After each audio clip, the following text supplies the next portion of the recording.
ఆంధ్రప్రదేశ్ రాజకీయాలు చాలా ఇంట్రెస్ట్‌గా కనిపిస్తున్నాయి. ఎందుకంటే కూటమి అధికారంలోకి వచ్చింది. చంద్రబాబు నాయుడు గారు మళ్ళీ రెండోసారి రాష్ట్ర విభజన జరిగిన తర్వాత రెండోసారి ఏపీకి ముఖ్యమంత్రి కాబోతున్నారు. ఇక్కడ పవన్ కళ్యాణ్ ఒక ట్విస్ట్.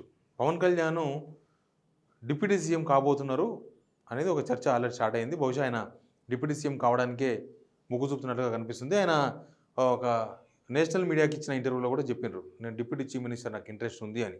కావచ్చు, ఉప ముఖ్యమంత్రి కావచ్చు. అయితే ఇక్కడ ట్విస్ట్ ఏంటంటే చంద్రబాబుకు పక్కలో బల్లెంలాగా పవన్ కళ్యాణ్ను మోడీ అరేంజ్ చేస్తున్నారా అనేది ఒక ఇంపార్టెంట్ ఇష్యూ.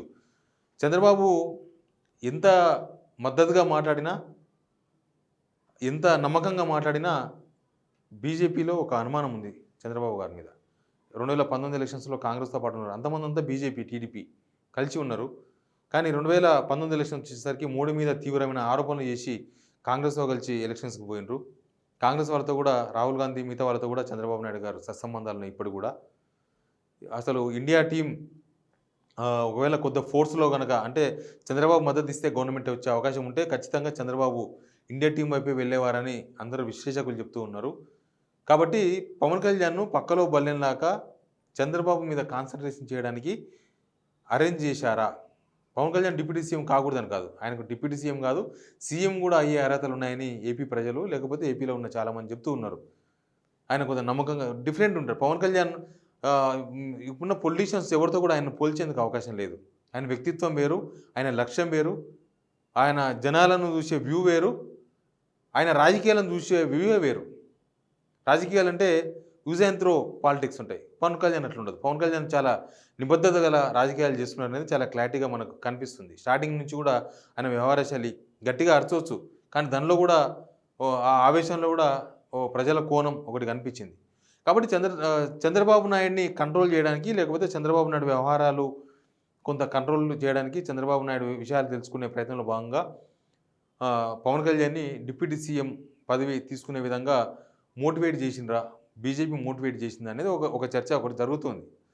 ఎందుకంటే నారా లోకేష్ కోసం జూనియర్ ఎన్టీఆర్నే దూరం పెట్టిన సందర్భాలు లేకపోతే అట్లాంటి చర్చలు జరుగుతూ ఉన్నాయి. జూనియర్ ఎన్టీఆర్ ఎందుకు టీడీపీలోకి యాక్టివ్గా లేడు, లేకపోతే టీడీపీని ఎందుకు ఆయన ఓన్ చేసుకోలేకపోతున్నారు, లేకపోతే జూనియర్ ఎన్టీఆర్ను ఎందుకు ప్రమోట్ చేస్తలేరు అంటే నారా లోకేష్కు అడ్డొస్తారు. జూనియర్ ఎన్టీఆర్ కనుక రాజకీయాలకు వస్తే నారా లోకేష్ డల్ అయిపోతారు. నారా లోకేష్ ఇక రాజకీయాల్లో అంత యాక్టివ్గా కనబడరు, స్క్రీన్ మీద అంతా జూనియర్ ఎన్టీఆరే కనబడతారు. కాబట్టి నారా లోకేష్ కోసమే జూనియర్ ఎన్టీఆర్ను చంద్రబాబు నాయుడు పక్కన పెట్టినరు అనేది ఒక రకమైన చర్చ రెండు తెలుగు రాష్ట్రాల పాలిటిక్స్లో ఉంది.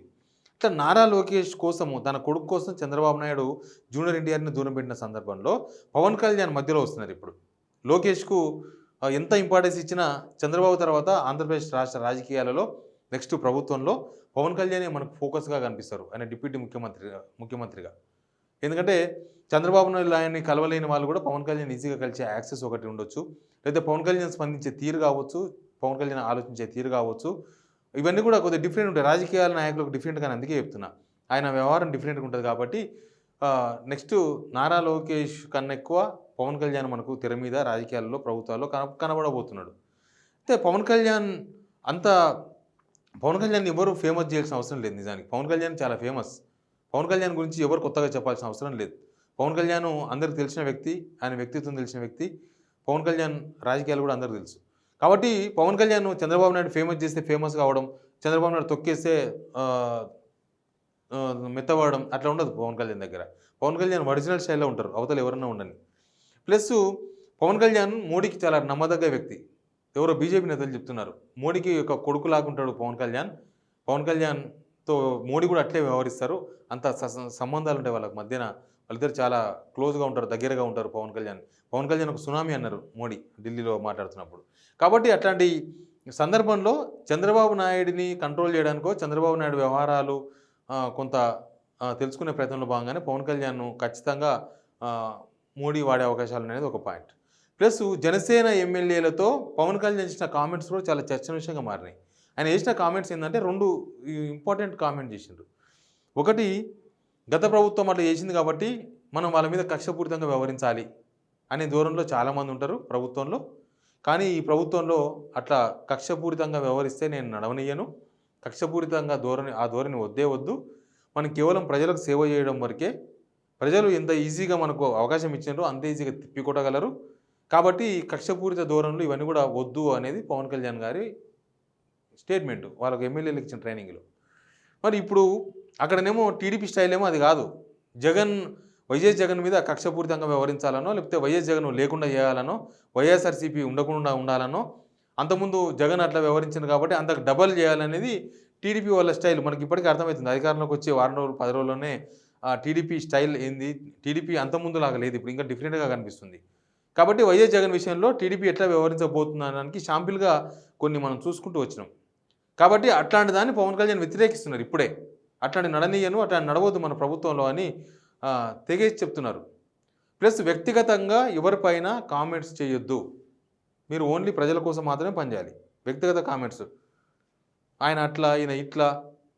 నిజానికి జగన్ పవన్ కళ్యాణ్ మీద వ్యక్తిగత కామెంట్ చేసిండ్రు, ఆయన పెళ్లిళ్ళ గురించో రకరకాల వ్యవహారాల మీద.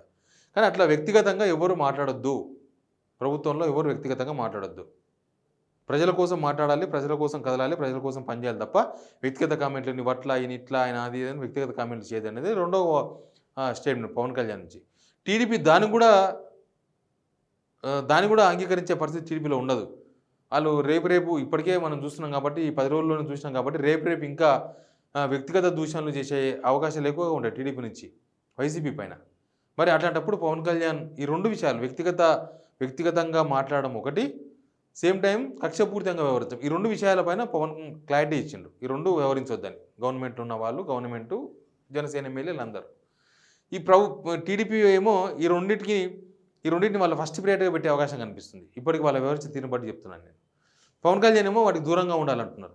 కాబట్టి ఇప్పటికే పవన్ కళ్యాణ్ కొంత అది జనసేన ఎమ్మెల్యేలకు చెప్పినట్టుగా లేదు, మొత్తం టీడీపీకి, ముఖ్యమంత్రి గారికి, ఇంకా మిగతా ఆడున్న అందరికీ, మంత్రులు, కాబోయే మంత్రులకు, ఎమ్మెల్యేలకు అందరికీ చెప్పినట్లుగా ఉంది. పవన్ కళ్యాణ్ ఒరిజినల్ స్టైల్ ఇదే అనేది కొంతమంది చెప్తున్నారు. ఒకవేళ పవన్ కళ్యాణ్ చెప్పినట్లు టీడీపీ నడుచుకోగలదా? పవన్ కళ్యాణ్ చెప్తున్న నిబంధనలో లేకపోతే అవి మంచిగా జరగవచ్చు. పవన్ కళ్యాణ్ ఒక మంచి గురించి ఆలోచిస్తూ చెప్తుండొచ్చు. కానీ టీడీపీ ఫాలో అవుతుందా? టీడీపీ ఫాలో కాకపోతే పవన్ కళ్యాణ్ ఊరుకుంటారా? పవన్ కళ్యాణ్ ఆ మాటలు మాట్లాడినంటే బహుశా ఢిల్లీ నుంచి వచ్చిన సంకేతాలతో పవన్ కళ్యాణ్ కామెంట్ చేసిండ్రా? ఇట్లాంటి చర్చలు చాలా జరుగుతున్నాయి. ముందు ఈ కూటమిలో పవన్ కళ్యాణ్ పాత్ర ఎట్లా ఉండబోతుంది, పవన్ కళ్యాణ్ ఉప ముఖ్యమంత్రిగా ఎట్లా వ్యవహరించబోతున్నారు?